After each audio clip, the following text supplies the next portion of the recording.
자, 안녕하십니까. 로보스 인더스트리 노 사장입니다. 굉음과 함께 카니발 리뷰를 시작을 했습니다. 아니, 카니발을 타면서 무슨 굉음을 내면서 달려나가냐 그러는데 가끔 그럴 필요가 있죠. 왜?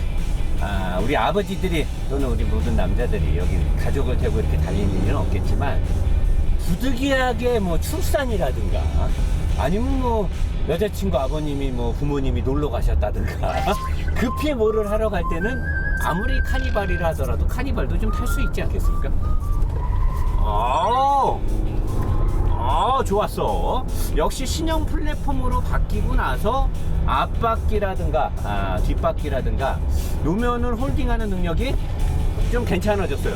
하체가 튼튼하니까 버티는 능력이 조금 있어요.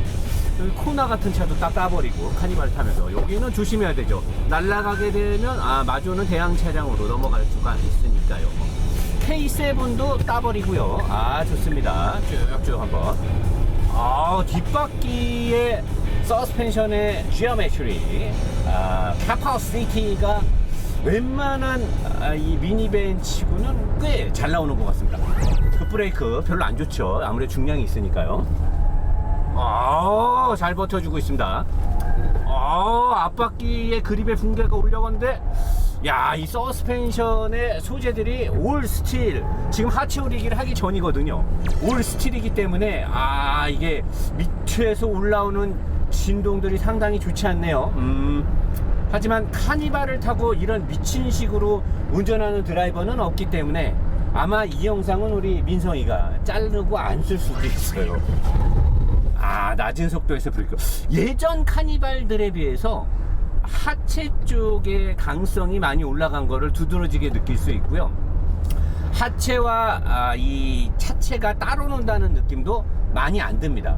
약간 좀 불안불안하고 이런 것도 있는데, 기존에 나왔던 카니발들이나 2급에 견줬던 뭐 스타렉스나 이런 차들에 비하면 운동 성능은 끝장납니다.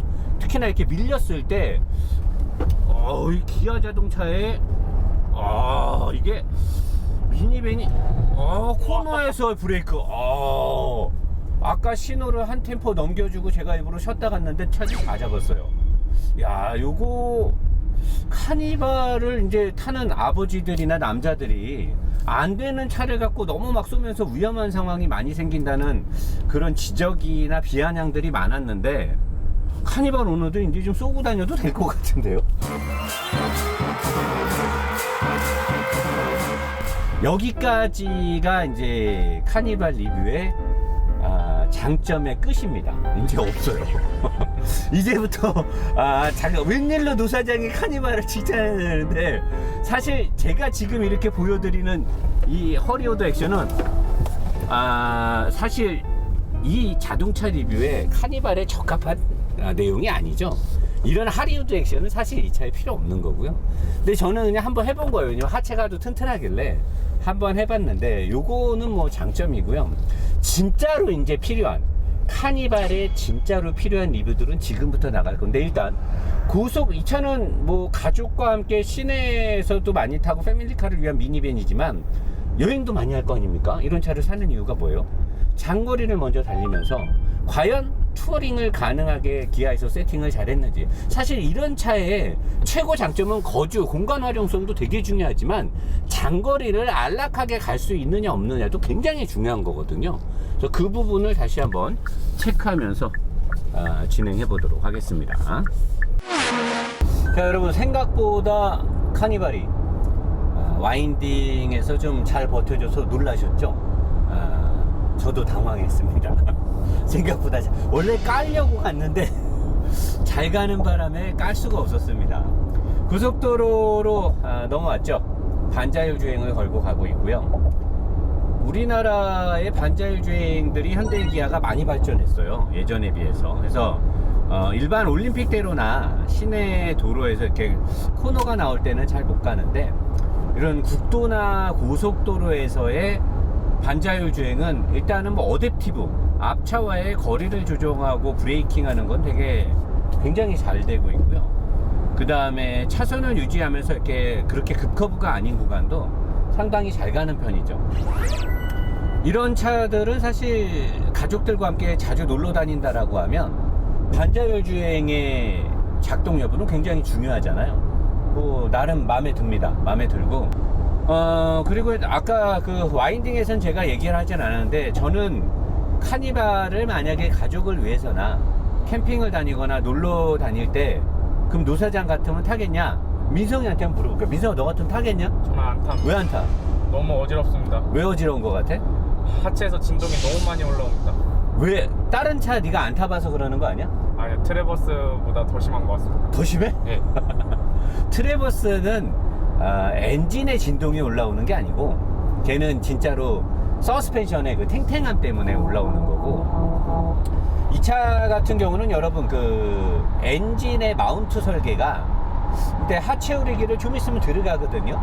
하체 오리기를 통해서 제가 보여드리겠지만, 소렌토나 이번에 새로 나온 산타페랑 같은 엔진을 쓰고 있음에도 불구하고, 요번에 새로 적용된 이 R엔진은 타이밍을 체인을 쓰지 않고 타이밍 벨트 타입을 쓴단 말이에요. 그래서 진동과 소음이 굉장히 많이 잡혀있는 엔진임에도 불구하고, 이 차에서는 진동과 소음이 너무 심하게 들어와요. 이거는 그냥 바닥을 타고 핸들을 타고 모든 부분에서 굉장히 심하게 들어오고요.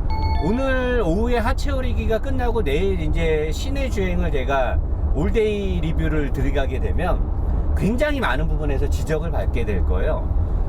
엔진 쪽에서 들어오는 잔진동이 너무 심합니다. 이게 퍼져서 들어오고, 과거에 주행 중에 중간 어디를 타고 들어온다는 공명음은 그거는 별로 없어요. 뼈대 설계가 단단해져서 공명음은 잡힌 것 같은데, 엔진 쪽에서 많이 들어오고, 특히나 이 크루즈 컨트롤을 끄고 가속을 하거나 할 때 이렇게 달리면 엔진이 지금 엄청나게 부담스럽게 움직여요. 엔진이, 그러니까 이 차의 공차 중량이 소렌토나 산타페 대비 제가 알기로는 한 350kg 가까이 무거운 걸로 알고 있거든요. 같은 엔진인데 중량 때문에 그래서 그런지 몰라도, 일단 미션은 얘는 DCT를 쓰지 않고 오토 미션을 쓰죠. 오토 미션을 쓰는데 지금 달리면 엔진이 높은 RPM을 자주 써야 되고요. 가속을 할 때마다 엔진이 차를 좀 버거워한다는 느낌이 종종 듭니다. 제가 주말에 아는 분한테 운전을 시켜서 중간열, 그 다음에 3열 다 타봤는데, 3열은 이제 성인들이 타려면 하이바를 써야 될 것 같아요. 과속 방지턱을 지나면 거의 의자에서 내 몸이 한 10cm 이상은 점프를 하더라고요. 저는 놀이기구 탄 줄 알았어요. 그래서 3열에 대한 그 서스펜션에 아까 제가 와인딩에서 잘 버틴다고 했는데, 이 카니발의 목조성을 기아가 어디다 뒀는지 모르겠는데, 주행성, 조종성에서는 상당 부분 과거보다 올라갔을지 몰라도 후석에 탄 승객들이 안락함을 느끼긴 어렵고요. 항속을 할 때도 80km 미만 그 구간 어디에서만 부드러움이 느껴지고, 100km를 넘어서부터는 지금 이렇게 가속을 할 때 어마어마하게 나쁜 잔진동과 소음이 올라오고요. 그리고 미션은 강력한 토크 대응을 할 수 있다고 느껴지지도 않고, 그냥 중타예요. 완전히 부드러운 것도 아니고, 엔진의 회전을 잘 받아주지도 못하고 동력을 매끄럽게 잘 쏟지도 못합니다. 그래서 저는 생각을 했어요. 현대자동차, 기아자동차가 최근에 개발된 이 엔진, 그리고 오토미션 8단은 이미 검증이 많이 됐는데 왜 이 모양 이 꼴일까를 보니, 전체적인 차값이, 얘가 팰리세이드에 비해서 비슷한 옵션이면 얼마가 싸다 그랬지? 한 1000만원 가까이 차이 나지? 네. 한 800만원 이상. 그 정도. 그러니까 차체의 크기나 이런 것들은 거의 같은데, 그러니까 알게 모르게 원가 절감이 파워트레인 쪽에도 많이 들어갔다는 것들을 느껴볼 수 있는 대목인 거죠.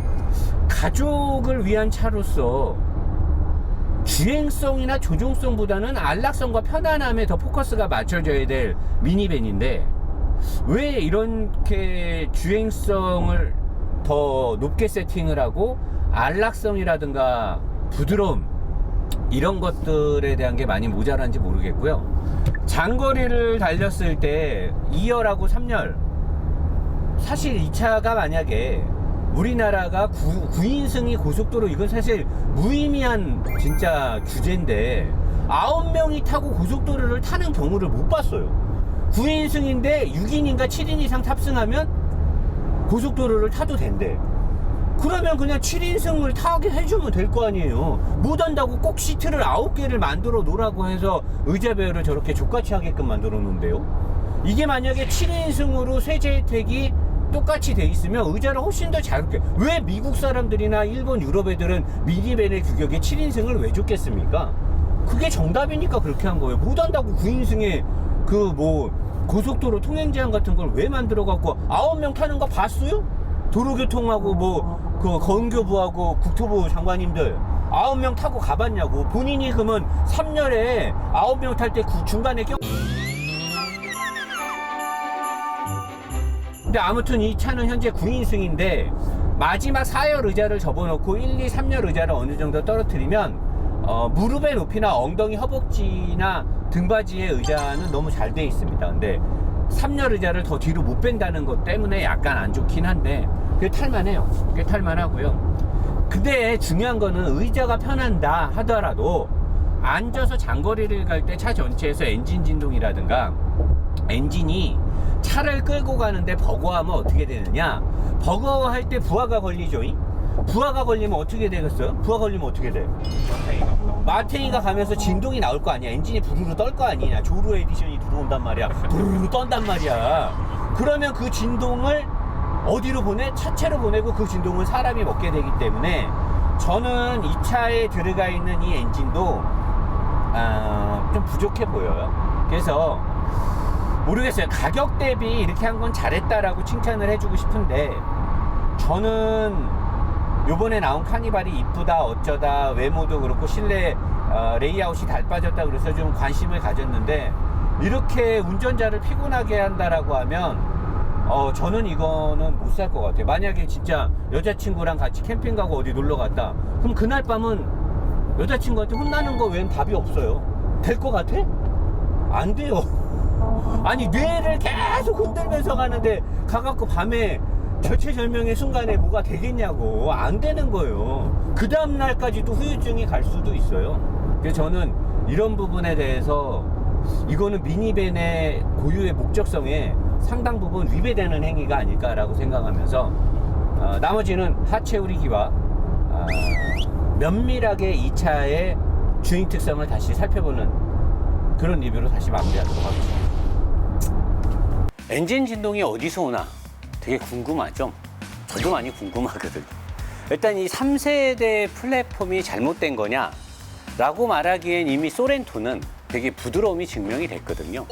그럼 소렌토랑 카니발이랑 아예 플랫폼을 다시 다르게 쓰느냐? 사실 그렇진 않아요. 거의 비슷한 플랫폼을 개량을 하는데 달라지는 부분은 이 부분이에요.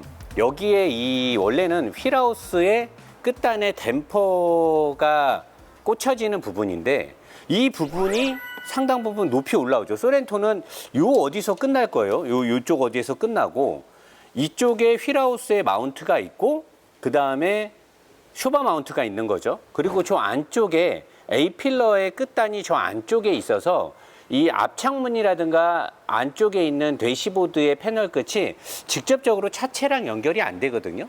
그러니까 이 안에서 이 엔진이 내는 고유의 진동은 소렌토나 신형 산타페나 이 카니발이나 같은 엔진에 같은 마력에 같은 토크이기 때문에 크게 다르지 않을 거란 말이죠. 근데 이 프레임의 구조가 얘도 많이 이제 딱딱해졌죠. 밑에서 보면 서브 프레임이 밑까지 끝까지 연장이 됐기 때문에 얘도 하체 구성이 많이 튼튼해졌는데 마운트의 설계에서 뭔가 원가 절감이 있었거나 아니면 서브 프레임과 차체, 그 다음에 차체의 상단 부분에 A필러의 끝단이 연결되는 이 부위, 제가 지금 의심하는 부분은 이 부위예요.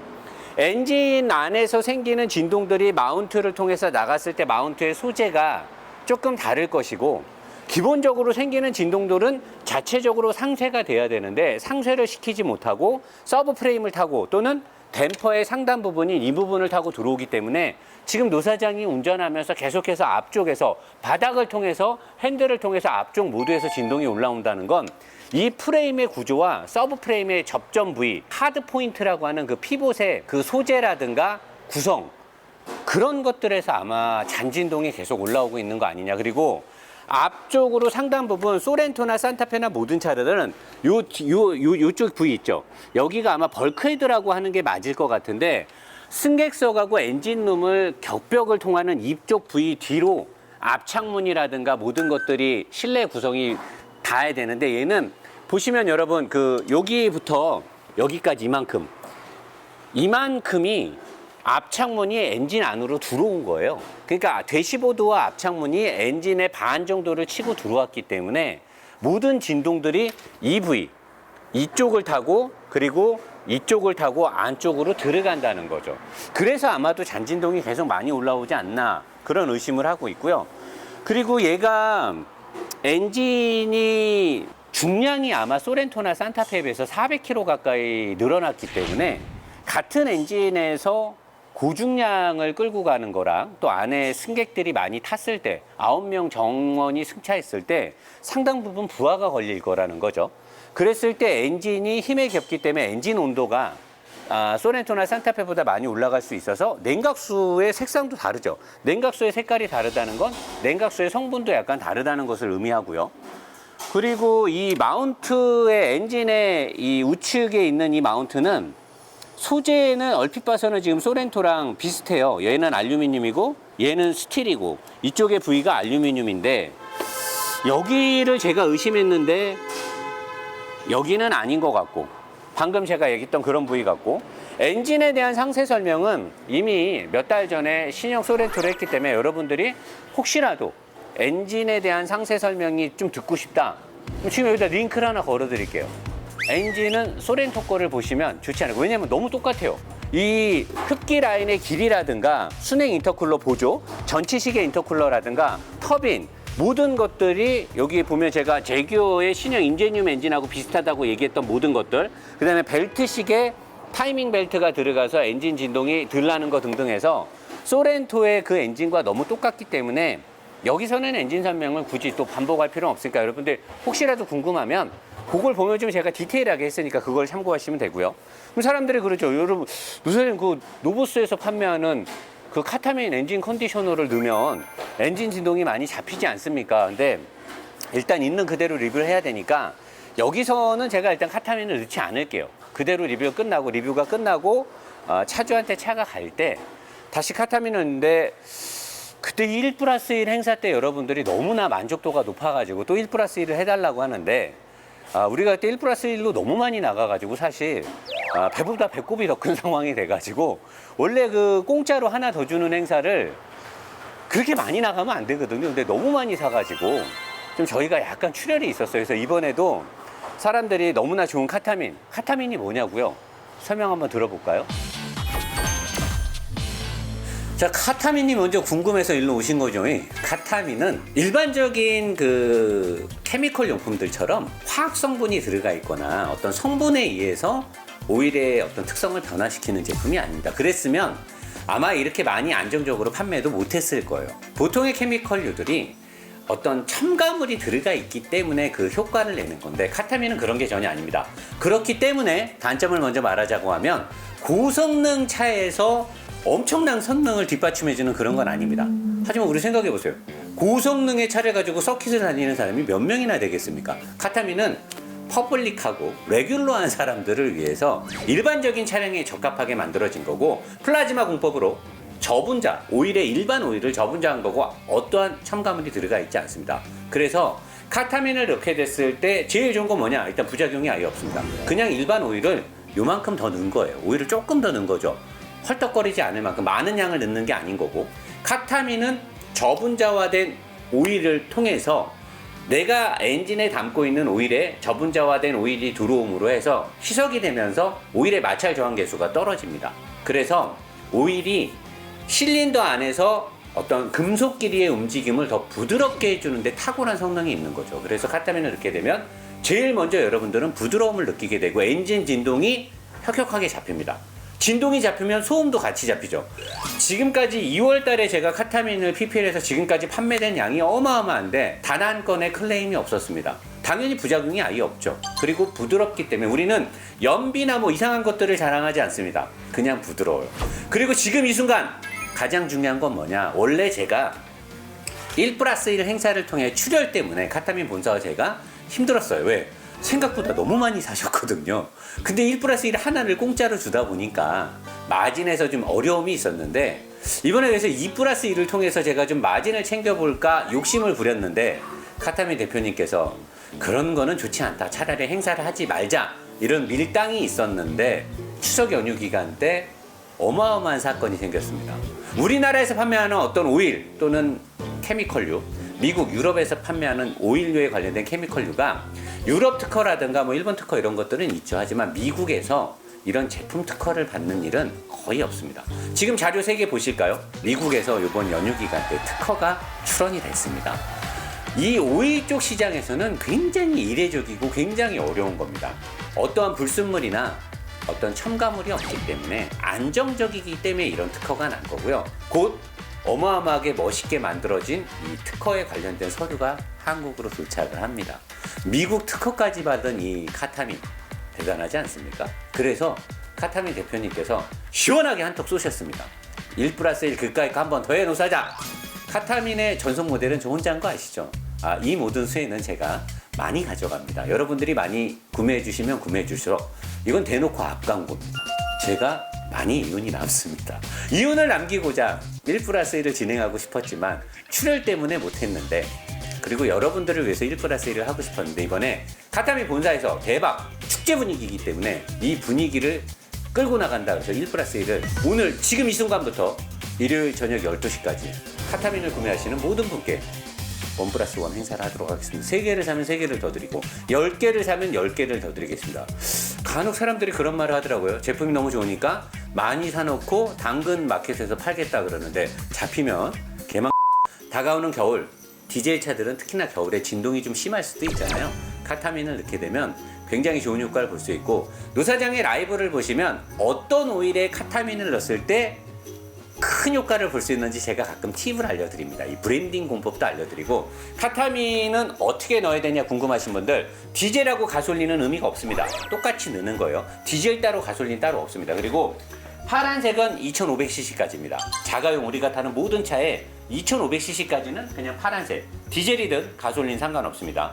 2500cc 이상부터 5000cc, 6000cc까지 모든 자가용에 Q 제품을 넣으시면 다 대응이 됩니다. 카타민은 어떤 성분이 없는 거기 때문에 희석되는 양인 거고, 이걸 많이 넣는다고 좋은 게 아니에요. 저분자화 될 수 있는 게 한계가 있기 때문에 막 2개, 3개 넣는다고 욕심 부리시는 분인데 그러는 거 아니에요. 하나만 넣는 겁니다.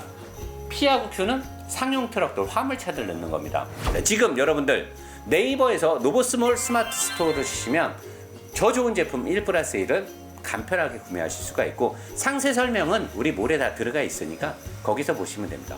진동이 심한 카니발은 넣어야겠죠? 당연히 차주분한테 제가 보내드렸습니다. 차주분의 만족도가 2배 이상 올라간 거죠. 약 장사 아닙니다.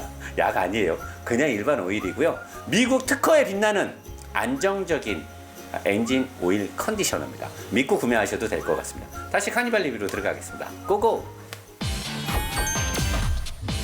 봤죠? 엑기스만 뽑아서 제가 몇 번의 PPL을 했는데 이미 수차례 검증이 됐고 많은 분들이 이미 사용을 하고 있고, 지금 우리는 카타민하고 같이 엔진 오일도 개발을 하고 있기 때문에 저분자 특허를 갖고 있는 이 카타민 엔진 컨디셔너는 정말 좋아요. 그래서 말이 너무 길면 안 되니까 추석이 지나고 어려운 여러분의 주머니 사정을 도와드릴 겸 친구분들과 같이 넣으라고 이번에 1+1은 너무 출혈이 크고 2+1 2개를 사면 하나를 더 주는 행사를 이틀만 할게요. 오늘부터 해서 주말까지 밤 12시까지 할 테니까 저번하고 그러면 똑같고요.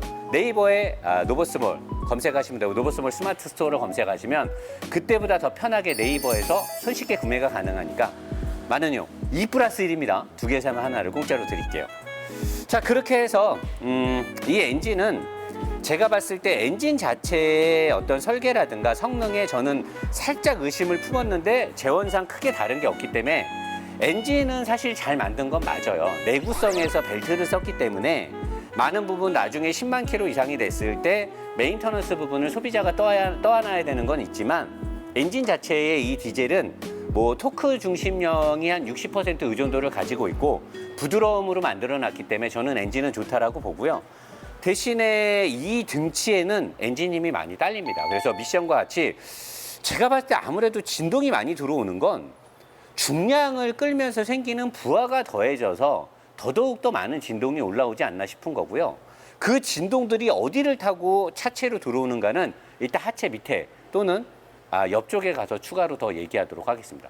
자, 그러면 마저 시내 주행에서 제가 어제 고속 주행에서 민성이랑 같이 얘기했던 부분 말고 세세한 부분들과 함께 바퀴 쪽을 한번 들어볼 거니까요. 일단 시내 주행으로 다시 들어가도록 하겠습니다. 자, 이제 디테일한 부분을 요목조목 찾아보고자 정장을 입고 노 사장이 정장을 입고 리뷰한 지는 몇 년 된 것 같은데 아무튼 뭐 이제 알아보고 있는데요. 엔진 진동에 관련된 그런 얘기를 했고 지금도 일반적인 주행을 계속 해보면요 진동이 진짜 많이 올라옵니다. 특히나 부하가 걸리면서 우웅할 때 아무래도 덩치가 크고 중량이 많이 나가기 때문에 덩치에서 오는 그런 덩치 때문에 엔진이 부하가 걸리면서 오는 진동도 있는데 일반적인 상황에서도 끊임없이 진동이 올라와요. 이거는 차대를 보강하면서 하체가 많이 강해졌기 때문에 제가 소나타인가 어디 차에서도 그런 얘기를 했을 거예요. 서브 프레임이 증대가 되면서 잔진동이 상쇄될 수 없는 구조, 그러면서 잔진동들이 차 안으로 많이 들어온다고 했는데 특히나 여기선 더 심하고 거기에 이제 카니발 같은 경우는 제가 봤을 때 하체 오리기 엔진 쪽에서도 얘기했듯이 양쪽의 휠하우스의 끝단이 이 캐빈룸 승객석의 안쪽에 지금 맞물려 있단 말이야. A필러 끝이 그 쇼바 마운트의 끝부분하고 맞물려 있어요. 그러니까 그런 쪽을 타고도 오고 카니발이 또 신형으로 오면서 차폭이 넓어졌단 말이에요. 차폭이 넓어지면서 축적된 데이터베이스, 그동안 카니발을 기아 자동차에서 팔면서 쌓여져 있던 데이터베이스하고는 다른 뼈대 구성을 갖고 있으니까 아마도 많은 부분에서 이런 것들의 문제점이 발생하지 않았나 싶고요. 그리고 지금 이제 일반적인 도로를 다 다닐 때 고속도로를 주행할 때도 그렇게 안락함이라든가 편안함을 주지 못한다라고 제가 얘기를 했잖아요. 근데 카니발의 가장 큰 문제점, 제가 제일 걱정하는 부분은 원래 공명음이었어요. 과거에 카니발들이 뼈대의 설계에 있어서 치명적인 결함이었는지 원가 절감을 하면서 뼈대의 어떤 철제 구간을 좀 약하게 해서 그랬는지 몰라도 잔진동이 이제 뼈대를 타고 흔들리는 공명음이 들어왔는데 요 차는 사실 뭐 이렇게 짧은 기간 안에 그걸 못 느낄 수도 있는데 대부분의 공명음들을 사람들이 바로바로 느끼잖아요. 근데 얘는 그런 게 없고 하체 구성이 여러 가지 좀 뭐 저는 잘 돼 있다라고 생각을 하거든요. 운전하면서 하체 쪽은 잘 만졌다라고 생각이 들었고, 근데 희한하게 소음이 바닥 소음이 되게 많이 들어오고 풍절음도 되게 많이 들어오고, 뭐 인터넷상에서 논란이 됐었던 품질 문제라든가 여러 가지 원가 절감 부분에서 뭐 안 좋은 소리들이 꽤 많이 나왔잖아요. 그래서 제가 뭐 하체 따로 본편 따로가 아니니까 일단 여기서 하체 전반적인 부분을 한번 쑥 예습을 통해서 한번 쑥 풀고 간 다음에 그리고 다시 노사장하고 이걸 하는 게 여러분들한테도 좀 이해가 빨리 될 것 같으니까 하체 한번 쑥 보고 가보실까요? 자, 하체 전체적인 부분 한번 살펴볼 필요가 있죠. 아주 물론 의도된 편집과 촬영이지만 요거 아주 좋은 것 같아요. 전체적인 하체를 한번 보는 것도 저는 필요하다고 보거든요. 보시면 일단은 엔진의 블럭과 미션 다 알루미늄으로 잘 돼 있고, 미션은 DCT 미션을 쓰지 않죠. 중량 때문에 오토 미션이 들어가고요. 이 부분에서 제가 봤을 때는 여기가 강인함이 필요해서 스틸을 쓴 것 같은데 사실은 여기도 알루미늄으로 구성이 돼서 여기처럼 이렇게 브라켓을 알루미늄으로 구성을 했을 때 조금 더 진동 감소 효과가 좋고, 주행 중에 악셀을 밟았을 때 바퀴에 구동되는 토크 스티어라고 하는데, 토크 스티어가 이제 좌우 바퀴의 드라이브 샤프트가 다를 때 가장 두드러지게 나는데, 이쪽의 드라이브 샤프트의 길이하고 이쪽은 여기가 길기 때문에 이쪽 부위에 브라켓을 설치를 해서 이쪽의 길이와 이쪽의 길이를 똑같이 맞췄는데 그래도 뭔가 다르기 때문에 여기는 진동 댐퍼가 없지만 이쪽에는 현재 진동 댐퍼가 달려 있죠. 그리고 이쪽에 브라켓을 설치했지만 이 브라켓이 완벽하게 엔진 쪽에 블럭에만 붙었으면 엔진 블럭이 알루미늄으로 돼 있기 때문에 나가면서 어느 정도 상쇄가 될 수도 있어요. 흔들림이나 진동이. 하지만 스틸 소재로 돼서 다시 이쪽으로 연결이 됐기 때문에 이 드라이브 샤프트의 회전 모멘트에서 발생하는 잔진동들이 이 스틸 소재를 거치게 되면 상쇄가 되지 못하고 또 들어오게 돼 있거든요. 이쪽 부분을 타고도 아마 드라이브 샤프트의 구동 모멘트가 타고 들어올 것으로 보이고요. 그리고 아마 다른 차들처럼 이 엔진 쪽에서만 나와서 브라켓을 설치 안 한 이유는 중량 때문에 얘가 받는 부하가 굉장히 많을 거예요.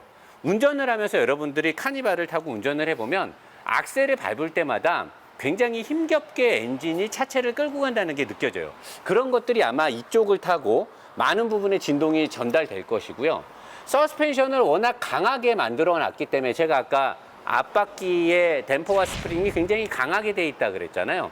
강하게 버티니까 고중량의 무게중심이 높은 차 치고서도 스테빌라이저가 되게 얇죠. 이 정도의 등치와 이 정도의 무게 높이를 가진 차가 스테빌라이저를 이렇게 얇게 구성을 안 하는데 좌우 서스펜션의 세팅 자체가 워낙 강하게 돼 있기 때문에 그래요. 그래서 이 차는 원래 서스펜션이 약한 차들이 스테빌라이저를 강하게 묶어버리면 낮은 속도에서는 굉장히 스포티한 것 같지만 코너를 세게 돌아갈 때 차가 굉장히 밀려버리는데 얘는 중량과 덩치에도 불구하고 코너에서 잘 잡아주는 건 각 바퀴의 서스펜션의 강성이 되게 강하기 때문이에요. 이 부분은 저는 되게 칭찬을 해주고 싶어요. 기아 자동차가 카니발이라는 미니밴을 만들면서 2.5톤에 다다라는 무게와 덩치를 갖고 있음에도 굉장히 이런 것들은 잘했다라는 거고요. 근데 굳이 이렇게 할 필요가 있을까 좀 의심이 되는 부분이고, 또 이 차가 원래는 이 서브 프레임의 이 하드 포인트를 이렇게 강하게 체결한 건 중량이 있고 뭐 여러 가지 이유가 있죠. 서브 프레임을 보강하는 데는. 근데 원래대로였으면 이 서브 프레임이 여기까지 크게 뻗어 나와야 되고요. 여기까지. 그리고 요 부위가 조금 더 커야죠. 조금 더 크게 앞쪽으로 나와야 되는데 요거는 여기는 얇고, 그러니까 서브 프레임의 원래가 되는 본체가 되는 이 부분이 되게 얇죠. 원래는 얘가 조금 더 두껍고 얘가 이쪽으로 나가야 되는데 여기가 얇고 그 다음에 여기가 그러니까 좁고 여기가 좁고 여기가 길게 나가면서 이 부분이 크기 때문에 이 넓게 얘가 뭔가를 받쳐주지 못하고 쫙 뻗어나가는 잔진동들에 의해서 아마도 하체 쪽을 타고 진동이 많이 나가는 걸로 보입니다. 그리고 달리면서 제가 많이 시끄럽다, 뭐 핸드폰 통화가 어렵다라고 말하는 건 이쪽에 보시면 방음 소재라든가 단열 소재 같은 게 아예 없죠. 아예 하나도 없습니다. 이쪽을 봐도 그렇고 저 안에 보이시죠, 여러분? 저 안에 다 아예 없습니다. 이 급의 차에 더군다나 이 디젤 엔진이 기본적인 소음이 있는데도 불구하고 방음 소재가 아예 없어요. 저 위에만 있고 밑에가 없어요. 그래서 밑을 타고 엄청나게 시끄러운 소리가 많이 들어오고요. 그리고 단열 소재도 여기에만, 여기 일부 구간, 여기서부터 여기까지 약 한 50cm 정도 됩니다. 요 구간만 단열 소재가 있고요. 아예 끝까지, 제가 그때 그랬잖아요. 중간중간 띄엄띄엄 할 거면 니들 그런 식으로 할 거면 아예 하지 마라. 그랬더니 기아 자동차가 거기에 맞게 노사장에 대한 답변을 줬습니다. 아예 단열 소재가 아예 없습니다. 끝까지 단열 소재가 아예 없이, 이거 이쯤 되면 뭐 막가자는 거죠. 이쯤 되면 그냥 개기는 거잖아요. 대놓고. 아예 단열 소재 생략. 그 다음에 방음 소재 없고 위쪽에도 단열 소재 없어요. 이거는 원가 절감을 이렇게 하는 건 너무한 거 아니냐. 최소한 가족들이 타는 미니밴인데 가족을 위한 컴포트를 이렇게까지 생략하면서 하는 이유를 모르겠고, 그 다음에 바닥 쪽에는 사이드 쪽에 일부 방청제가 있지만 보통의 이런 외국의 미니밴들은 방청제를 앞쪽까지 사이드는 쫙 뿌려 놓는데 얘는 없죠. 여기도 이 뒤쪽에만 요 구간만 방청제가 있고 끝에는 또 없어요. 끝에는 없고 앞쪽에도 방청 소재가 없죠. 방청 소재가 다 없습니다. 이렇게. 그러니까 이게 방청 소재를, 또는 이 본딩이나 실란트도 쭉 가면 끝까지 가든가, 여기도 지금 이중 접합이 있는데 안 가죠. 여기만 있고, 그러니까 무슨 기준으로 방청과 본딩 실란트를 발랐는지 모르겠어. 보시면 없고 앞에 없죠. 이쪽도 없어요. 방청도 요 밑에랑 실란트 이런 본딩 안 발라져 있죠. 근데 여기만 일부 구간이 있어요.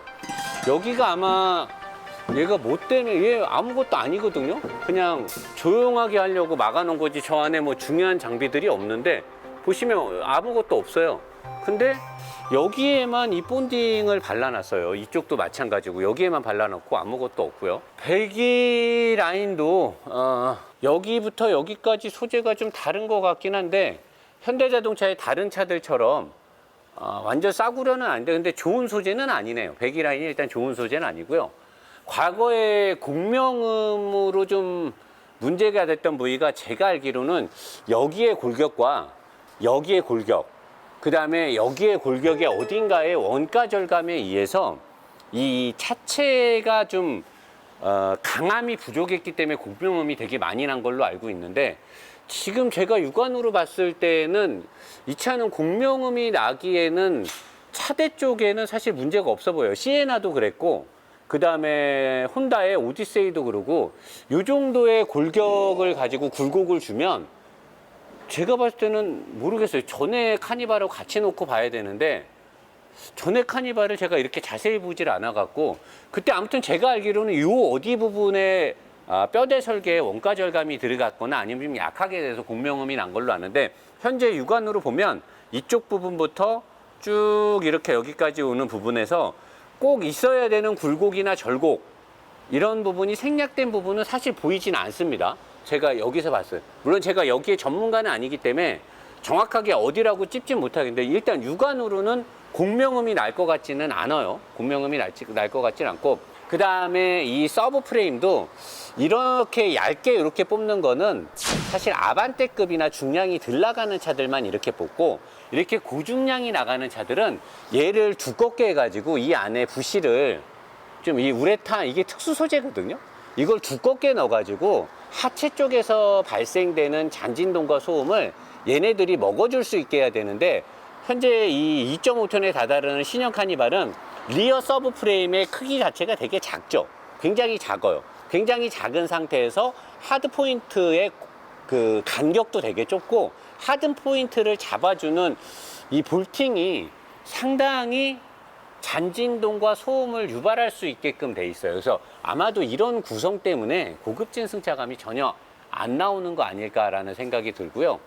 대신에 로우암은 뭐 로우암하고 이 트레일링 링크라든가 토우 컨트롤 링크 이런 것들은 굉장히 설계를 잘 해놨네요. 튼튼하게 되게 잘 해놨고 앞쪽에 레트럴 링크도 오히려 이 앞쪽에 레트럴 링크를 통해서 지금 토인을 조절할 수 있게끔 해놨는데 얘는 그러면 얘가 토우 컨트롤 링크가 되는 거거든요. 근데 사실 뭐 기본적으로 우리가 얘기할 때는 코너를 돌아갈 때 바퀴가 눌렸을 때 이 앞쪽으로 토인 아웃을 조절해 줄 수 있는 게 뒤쪽에 있는 이 토우 컨트롤 링크이기 때문에 얘를 그냥 통상적으로 토우 컨트롤 링크라고 말을 합니다. 하지만 얘는 조절은 여기서 하게끔 돼 있는 것 같아요.